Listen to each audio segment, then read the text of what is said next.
नमस्कार विद्यार्थी मित्रांनो, ग्लोबल ऑनलाईन स्पर्धा परीक्षा चॅनलवरती तुमचे सगळ्यांचे स्वागत आहे. तर आजच्या व्हिडिओमध्ये आपण महाराष्ट्र लॉ सीईटी परीक्षा 5 वर्ष या एक्झामसाठी सामान्य ज्ञान व चालू घडामोडी म्हणजेच general knowledge and current affairs या सेक्शनवरती काही क्वेश्चन्स बघणार आहोत. तर विद्यार्थी मित्रांनो, व्हिडिओ शेवटपर्यंत नक्की बघा. या व्हिडिओचा तुमच्या एक्झामसाठी नक्कीच फायदा होईल अशी माझी गॅरंटी आहे. तर जे स्टुडंट्स आपल्या चॅनलवरती नवीन आहेत त्यांच्यासाठी एक गुड न्यूज म्हणता येईल. तर त्यांच्यासाठी आम्ही एक कम्प्लीट कोर्स अवेलेबल केला आहे. त्यामध्ये तुम्हाला live video lectures, recorded lectures, full syllabus test series, त्यासोबतच 2000+ MCQ क्वेश्चन बँक आणि फुल सिलेबस नोट्स देखील मिळतील. या नोट्स मराठी आणि इंग्लिश या दोन्ही भाषेमध्ये अवेलेबल असते. एकदा का तुम्ही आमचा कोर्स जॉईन केला त्यानंतर तुम्हाला आमच्या व्हॉट्सअप ग्रुपवर देखील जॉईन केलं जाईल. ओके. आणि या सर्व गोष्टी तुम्हाला खूप कमी प्राइस मध्ये अवेलेबल करण्यात आलेल्या आहेत.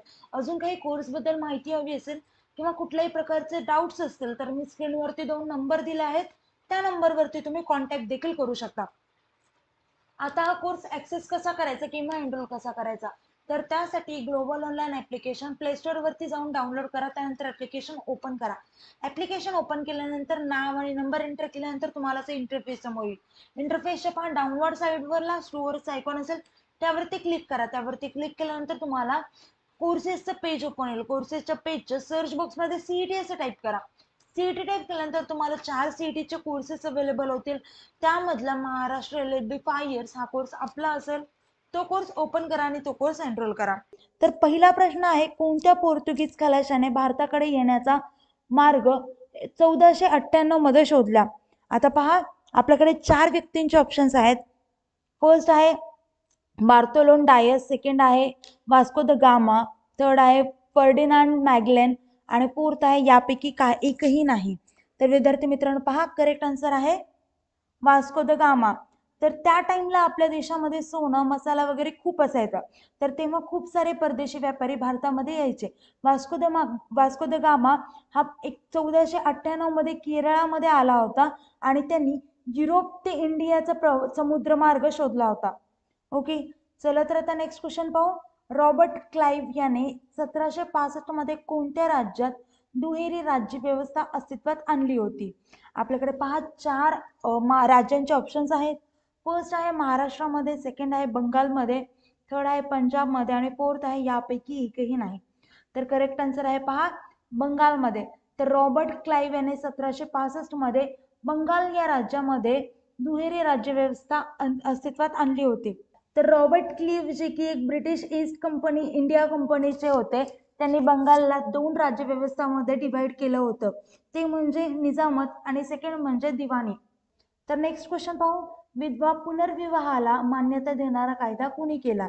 आपल्याकडे पहा 4 व्यक्तींचे ऑप्शन्स आहेत. फर्स्ट आहे लॉर्ड डलहौसी, सेकंड आहे लॉर्ड बेटिंग, थर्ड आहे लॉर्ड रिपन आणि फोर्थ आहे यापैकी एकही नाही. तर पहा विद्यार्थी मित्रांनो, करेक्ट आन्सर आहे लॉर्ड डलहौसी. तर हिंदू विधवा पुनर्विवाह कायदा 1856 हा कायदा 26 जुलै 1856 रोजी लागू करण्यात आला होता आणि लॉर्ड डलहौसीने त्याचा मसुदा तयार केला होता. ओके. चला आता नेक्स्ट क्वेश्चन पाहू. मंगल पांडे यांनी कोणत्या ठिकाणी छावणीतील इंग्रज अधिकाऱ्यावर गोळी झाडली होती? आपल्याकडे 4 ऑप्शन्स आहेत. फर्स्ट आहे मेरठ, ते सेकंड आहे कानपूर, थर्ड आहे बराकपूर आणि फोर्थ आहे काही नाही. तर विद्यार्थी मित्रांनो, करेक्ट आन्सर आहे बराकपूर. तर विद्यार्थी मित्रांनो, मंगल पांडे यांनी बराकपूर ठिकाणी छावणीतील इंग्रज अधिकाऱ्यावर गोळी झाडली होती. चला तर आता पुढचा प्रश्न पाहू. सन 1848 ते 1856 या दरम्यान कोणी अनेक राज्ये खालसा केली? तर आता आपल्याकडे 4 व्यक्तींचे ऑप्शन्स आहेत. फर्स्ट आहे लॉर्ड डलहौसी, सेकंड आहे लॉर्ड कॉर्नवॉलिस, थर्ड आहे लॉर्ड बेटिंग आणि फोर्थ आहे लॉर्ड बॉवेल.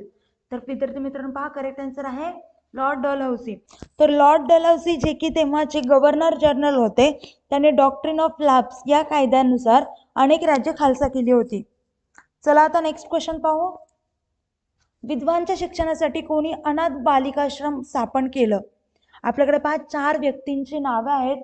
फर्स्ट आहे सरोजिनी नायडू, सेकंड आहे महर्षी धोंडो केशव कर्वे, थर्ड आहे परियार रामस्वामी आणि फोर्थ आहे महात्मा फुले. तर पहा, करेक्ट आन्सर आहे महर्षी धोंडो केशव कर्वे. तर विधवांच्या शिक्षणासाठी महर्षी धोंडो केशव कर्वे यांनी अनाथ बालिकाश्रम स्थापन केलं होतं. तर नेक्स्ट क्वेश्चन पाहू. सुरेंद्रनाथ बॅनर्जी यांनी 1883 मध्ये अखिल भारतीय स्तरावर कोणत्या ठिकाणी राष्ट्रीय परिषद भरवली होती? आपल्याकडे पहा 4 ठिकाणांचे ऑप्शन्स आहेत. फर्स्ट आहे मुंबई, सेकंड आहे दिल्ली, थर्ड आहे कोलकाता आणि फोर्थ आहे अहमदाबाद. तर करेक्ट आन्सर आहे पहा कोलकाता. तर सुरेंद्रनाथ बॅनर्जी यांनी 1883 मध्ये अखिल भारतीय स्तरावर कोलकात्याला राष्ट्रीय परिषद भरवली होती. तर सुरेंद्रनाथ बॅनर्जी यांनी राष्ट्रीय भारतीय संसद तयार करण्यासाठी काही लोकांना एकत्र आणलं होतं आणि त्याला नाव अखिल भारतीय राष्ट्रीय परिषद दिलं होतं आणि त्यांची फर्स्ट मीटिंग कोलकातामध्ये घेतली होती. चला आता नेक्स्ट क्वेश्चन पाहू.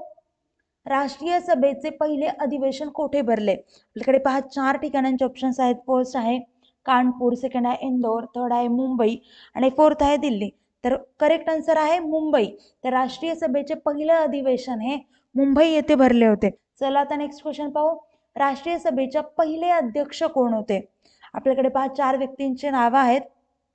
फर्स्ट आहे फिरोजशाह मेहता, सेकंड आहे व्योमेशचंद्र बॅनर्जी, थर्ड आहे सुरेंद्रनाथ बॅनर्जी आणि फोर्थ आहे लोकमान्य टिळक. तर पहा करेक्ट आन्सर आहे व्योमेशचंद्र बॅनर्जी. तर राष्ट्रीय सभेचे पहिले अध्यक्ष हे व्योमेशचंद्र बॅनर्जी होते. आता नेक्स्ट क्वेश्चन पाहू आणि या व्हिडिओचा शेवटचा प्रश्न पाहू. 1905 मध्ये बंगालची फाळणी कोणत्या व्हाईसरॉयने जाहीर केली? आपल्याकडे 4 ऑप्शन्स आहेत. फर्स्ट आहे लॉर्ड हेस्टिंग, सेकंड आहे लॉर्ड कर्झन, थर्ड आहे लॉर्ड कॉर्नवॉलिस आणि फोर्थ आहे लॉर्ड रिपन.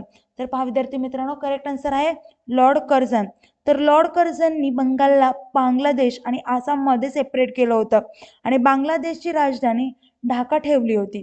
ओके, तर विद्यार्थी मित्रांनो आता व्हिडिओ इथेच थांबूया. काही डाऊट्स असेल तर मला कमेंट थ्रू नक्कीच विचारा आणि कुठल्याही प्रकारची क्वेरीज असतील तरी मला कमेंट थ्रू विचारा, मी नक्कीच रिस्पॉन्स करेल. जी आपण सिरीज लॉन्च केली आहे जनरल नॉलेज करंट अफेअर्सची ती कंप्लीट सिरीज पहा, त्याने तुम्हाला एक्झाममध्ये नक्कीच फायदा होईल. ओके, तर आता इथेच थांबूया. थँक्यू.